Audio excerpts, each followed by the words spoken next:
నాకు బాగా గుర్తు. రంగా గారు చనిపోయిన టైంలో అప్పుడే 10థ్ క్లాస్ అయిపోయి పరీక్షలు రాసేసి ఉన్న టైం అనమాట నేను. షాప్‌లో పనిచేస్తున్న టైంలో. గ్యాప్‌లో అంటే నాకు చెయ్యి ఇరిగి పరీక్షలు సెప్టెంబర్‌లో రాయాల్సొచ్చింది. కరెక్ట్‌గా ఫస్ట్ పరీక్షలు రాస్తున్న రోజున చెయ్యి ఇరిగింది. తెలుగు ఫస్ట్ పేపర్ రాసి సెకండ్ పేపర్ రోజు. దాంతో మళ్ళీ నేను సెప్టెంబర్‌లో రాయాల్సొచ్చింది. అప్పుడు అది అయిపోయాక ఈ ఖాళీగా ఉన్న సందర్భంలో షాప్‌లో పనిచేస్తూ ఉండేవాడిని మెడికల్ షాప్‌లో.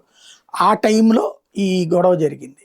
అప్పుడు ఈ దాదాపుగా అసలు రోడ్ల మీద ఇష్టం వచ్చినట్టు వ్యవహరించడం గాని, అంటే పోలీసులు ఎదురుగుండానే ఉంటారు. షాపులు లూటీ చేయడము, బ్యాంకులు లూటీ చేయడం ఇయన్నీ చూసా ప్రత్యక్షంగా. భయంగా చూసేవాళ్ళు. నేనెళ్ళి పోలీసు వాళ్ళ పక్కన నుంచునేవాడిని. ఎందుకంటే వాళ్ళు అక్కడ వీళ్ళు తర్వాత ఆళ్ళ మీద చేస్తారు గదా! వాళ్ళు ఏం చేసేవాళ్ళు కాదు, చూస్తా ఊరుకునేవాళ్ళు. ఇదేంట్రా అనుకున్నాను. ఆ తర్వాతన కర్ఫ్యూ విధించారు. కర్ఫ్యూ విధించాక ఒక్కొక్కళ్ళని ఇళ్ళకెళ్ళి పట్టుకొచ్చి నడి రోడ్డు మీద తన్నుకుంటూ తీసుకెళ్లారు. అప్పుడే పీకాక్ బార్ అని ఇప్పుడు కాందారి హోటల్ దగ్గర ఉండేది. ఆ బార్‌లో అయితే ఆ ఎదురుగుండా ఉన్నటువంటి పేదలే మొత్తాన్ని చివరికి ఫోర్కులతో సహా తీసుకెళ్ళి అక్కడ ఖాళీ స్థలం ఉండేది. ఇప్పుడు అక్కడ షాపింగ్ కాంప్లెక్స్ లాగా ఉందది. అందులో పాతేసేశారు. అయన్నీ గూడా వెలికి తీయిచ్చారు. మొత్తం షాపులు లూటీ చేసి తీసుకెళ్ళిన సరుకులు అనేకం బయటికి తెప్పిచ్చారు.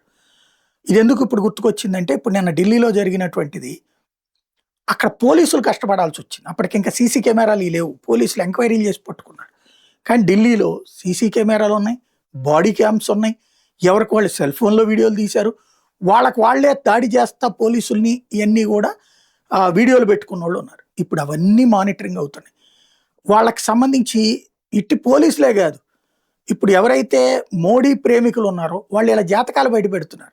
సీసీ కెమెరాలు లాక్కుపోయినటువంటి కుర్రోళ్ళు ఓపెన్‌గా ఎవడేం పీకలేడు అని చెప్పుకెళ్ళినటువంటి వాళ్ళది. వాళ్ళ బండి ఆ నంబర్‌తో సహా, ఆళ్ళ పేర్లతో సహా పబ్లిక్కే బయటపెట్టి వీళ్ళని పట్టుకుంటారా లేదా అని అడుగుతున్నారు. ఇప్పుడు పోలీసులు నిలదీస్తున్నారు జనం.